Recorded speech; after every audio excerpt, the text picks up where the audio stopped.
Lo obligó a arrodillarse, le arrancó de sus manos la foto de su esposa con la que pretendía probarle que era un tipo casado y que no tenía por qué deberle nada a nadie. Le pidió a un soldado que le amarrara las manos cruzadas en su espalda. Mandó a que le trajeran el machete de la camioneta. Se acercó sereno y sonriente, le dijo al oído algo que puso al hombre a temblar hasta que el primero de los zarpazos le cayó en su brazo izquierdo, que quedó tirado en el piso. Siguió el segundo, que lo dejó vivo pero como un muñeco roto y sin las extremidades superiores. Finalmente, se dedicó durante varios minutos a picarle a machetazos el torso y parte de la cabeza hasta quedar él mismo bañado en sangre y sudor, y su víctima convertida en un trozo de carne tasajeado con 2 piernas intactas. Todos tenían un tapón en la garganta. Pidió una toalla con la que se limpió la cara, que parecía la de un tigre que hubiera acabado de tragarse las entrañas de su presa. Mandó a traer una soga y lo que quedaba, sin dejar que nadie lo ayudara, lo amarró de los tobillos al bumper del bus, al que ordenó arrancar y no parar hasta llegar al centro de la Plaza de la Aurora. Al pueblo de México, a los pueblos y gobiernos del mundo, hermanos, nosotros nacimos de la noche, en ella vivimos, moriremos en ella, pero la luz será mañana para los más, para todos aquellos que hoy lloran la noche, para quienes se niega el día, para quienes es regalo la muerte, para quienes está prohibida la vida. Para todos la luz, para todos todo. Nuestra lucha es por hacernos escuchar y el mal gobierno grita soberbia y tapa con cañones sus oídos. Nuestra lucha es por la vida y el mal gobierno oferta muerte como futuro. Nuestra lucha es por la paz y el mal gobierno anuncia guerra y destrucción. Techo, tierra, trabajo, pan, salud, educación y paz. Estas fueron nuestras demandas en la larga noche de los 500 años. Estas son hoy nuestras exigencias. Álvaro Uribe, nuestro insigne protagonista ya en tiempos ancestrales, era el amo y señor de aquellas autopistas aéreas que le dan vida al narcotráfico. En los 80, la mafia mandó a matar al director del Aerocivil, Fernando Uribe Sr., el hombre probo que no se le entregó a Pablo Escobar y a quien el cartel supo despedir a plomo de aquel cargo que controlaba las licencias de vuelo de las avionetas y pistas que necesitaba el cartel de Medellín para poner a volar el negocio. Fue entonces cuando la mafia puso al Matarife de director de la entidad, convirtiéndolo en el rey de los cielos. Él sabía qué y cuánto salía, de dónde arrancaba y a dónde llegaba. Uribe en ese momento le otorgó licencia a muchos de los pilotos de los narcos cuando fue director de Aerocivil. Siendo Rodríguez Laga ministro de Justicia, ordenó paralizar 30 aeronaves a los Ochoa, 10 a Pablo Escobar, 10 a González Rodríguez Gacha y 4 a Carlos Leder Rivas. Y sin embargo dijo que solo se habían inmovilizado una pequeña parte de la gran flota aérea de los narcotraficantes de Medellín. Era el jefe supremo de la logística de comercialización de la organización más poderosa y peligrosa del mundo. Álvaro Uribe fue quien hizo de Escobar el monstruo descomunal que llegó a ser. En un principio, la cocaína salía de Colombia hacia el Caribe y Leder, el otro gran capo del cartel, la embarcaba en las lanchas que salían de las Bahamas y otras islas rumbo a los Estados Unidos. Medellín tenía el control sobre toda la ruta que terminaba en Norteamérica, hasta que entraron los mexicanos en el negocio. Era más práctico para el cartel, no se tenía que lidiar con la entrada a suelo americano, repleta siempre de ojos vigilantes de agentes del FBI, la DEA y la Guardia Costera norteamericana. México era un brazo de Norteamérica y solo era dar un brinco para inundar el mercado gringo. El cartel de Medellín le vendía la droga al mismo precio a los mexicanos y con muchos menos problemas. Y a Estados Unidos llegaba más cara, que era lo que en últimas le interesaba a los gringos, cuya guerra nunca ha sido en contra de las drogas, sino contra la baja de precio de estas. Todos ganaban en ese gran trato perpetuo del que aún se alimentan la Bolsa de Nueva York y el narcoparamilitarismo genocida que manipula el Estado colombiano. Antes de que el gobierno colombiano tomara las riendas del negocio de la cocaína, los carteles mexicanos no compartían cobijas con la mafia colombiana. A ellos les llegaba el polvo bien empacado desde los laboratorios en la selva y las mafias de Jalisco y Guadalajara eran las encargadas de entrarlo a los Estados Unidos. Operaban juntos, pero jamás revueltos. Con Uribe todo empezó a cambiar. Su relación con la mafia mexicana era entrañable desde la época en que uno de sus clanes, el de los familiares Los Cifuentes Villa, se convirtió en la agencia que representaba a Sinaloa en Colombia. La menor del clan Cifuentes es Dolly, que también es mamá de los hijos del hermano fallecido del expresidente Álvaro Uribe. En las bases de datos del Departamento del Tesoro de Estados Unidos aparecen al menos 50 colombianos relacionados con la organización del Chapo Guzmán, entre ellos los miembros del clan Cifuentes Villa. Este grupo de familiares del Matarife que despachaban desde el Club El Nogal era liderado por su hermano Jaime Alberto Uribe Vélez y su esposa Dolly Cifuentes. Y, junto con Marco Antonio Gil, alias El Papero, se encargaron de llevarle la coca al Chapo y de recibirle los dólares e invertirlos en empresas agroindustriales, en ganado, en tierras y proyectos de construcción en Bogotá, Boyacá y Medellín.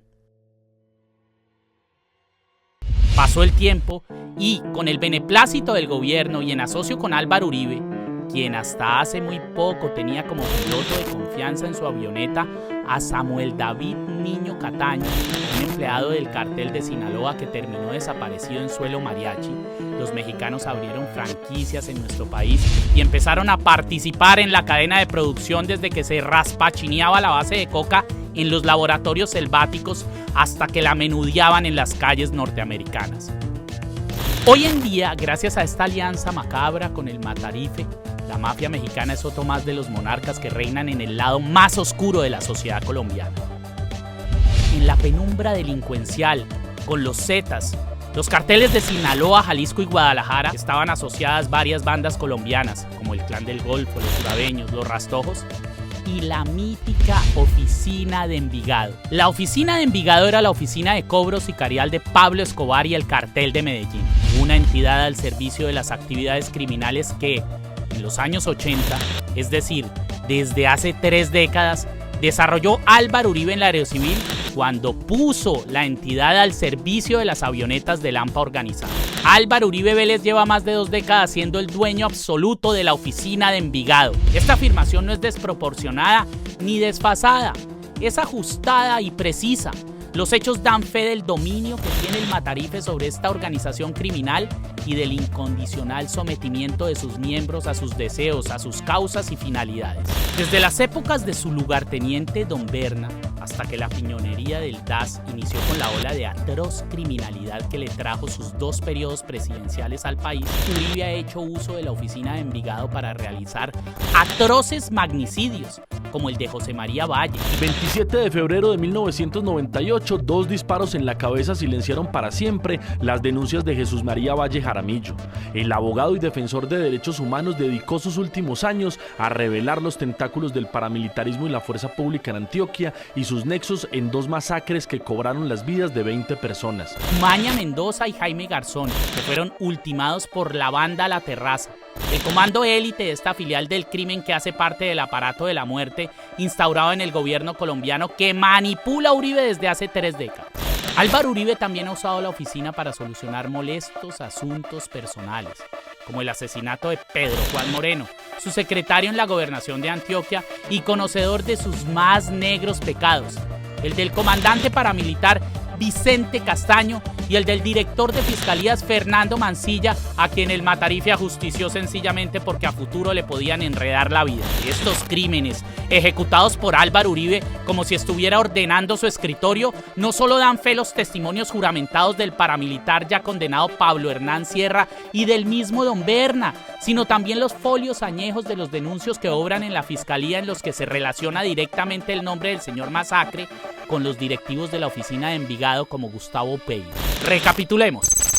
En Envigado, municipio del Valle de Aburrá, al pie de la gran ciudad, capital del departamento de Antioquia, existe desde el nacimiento del Cartel de Medellín, una organización que inició agrupando a los diferentes batallones sicariales y que terminó convertida en un cartel dedicado no solo al sicariato, sino también al tráfico internacional de estupefacientes, llegando a ser asociada directa o indirectamente con los carteles mexicanos que entraron al país a montar franquicias de producción y comercialización de cocaína.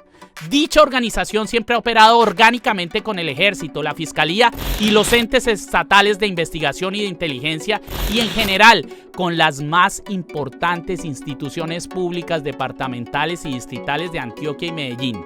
Todo dentro del marco del aparato organizado de poder, es decir, la corporación criminal que tiene Álvaro Uribe Vélez en el Estado colombiano.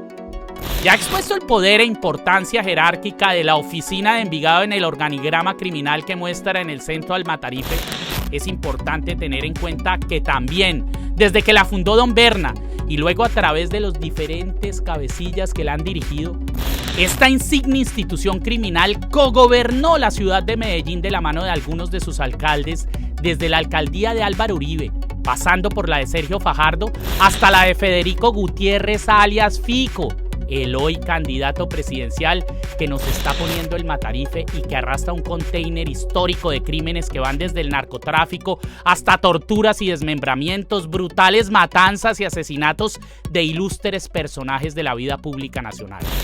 Ese es Fico, una pieza muy importante del engranaje de la maquinaria genocida. Federico Gutiérrez es una ficha del narcotráfico y el paramilitarismo, un delincuente que ha sido denunciado por asesino y traficantes, que no dudó en llevar a cabo una alianza perversa con la oficina de Envigado y varias de sus bandas sicariales, convirtiéndose en el titiritero que manipulaba las acciones y los resultados fatídicos que producía la organización. Veamos de dónde viene esta nueva mascota de Álvaro Uribe. Veamos quién es alias Fico Gutiérrez. Señoras magistradas de la Corte Constitucional, Gloria Estela Ortiz, Cristina Pardo, Paola Meneses. Tutela 7927-186 interpuesta por el ciudadano Álvaro Uribe Vélez en contra de la serie Matarife y de Daniel Mendoza Leal. Soy el coronel Luis Fernando Borja Aristizábal, identificado con la cédula de ciudadanía número 7.546.176. Ingresé al Ejército Nacional en el año 1984 hasta el 2009, actualmente oficial de la Reserva Activa. Señoras magistradas, en mi calidad de comandante de los batallones Sumapaz entre el año 2005 y 2006 y de la Fuerza de Tarea Conjunta Sucre entre los años 2007 y 2008, ordené, y lo acepto vergonzosamente, 62 ejecuciones extrajudiciales contra personas inocentes.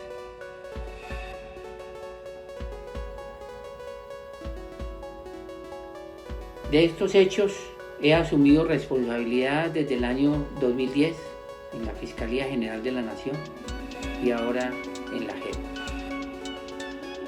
En mis aportes a la verdad siempre he manifestado que todos sabíamos lo que estaba pasando. Mi grado de coronel, mis superiores eran conocedores de estas prácticas. Entre el 2002 y el 2008, el presidente Álvaro Uribe Vélez, comandante en jefe de las Fuerzas Armadas, junto a la cúpula militar, pedían a sus subalternos operaciones y resultados que en los indicadores específicos eran solamente muertos y litros de sangre. El expresidente Uribe fue muy activo cuando ocurrían hechos como tomas de poblaciones por parte de la guerrilla, secuestros a terratenientes o ganaderos, emboscadas a las tropas o extorsiones en áreas ganaderas, inclusive llamando directamente al comandante de la brigada o al comandante del batallón donde habían ocurrido los hechos, pidiéndole resultados. Es decir, estaba siempre pendiente y al tanto constantemente de lo que sucedía en las unidades militares y en las operaciones. Reportes de organizaciones defensoras de derechos humanos reiteradamente han demostrado que en Colombia, en el periodo donde más se han presentado ejecuciones extrajudiciales, fueron los años 2002 al 2008. cuando quien obraba como presidente era Álvaro Uribe Vélez.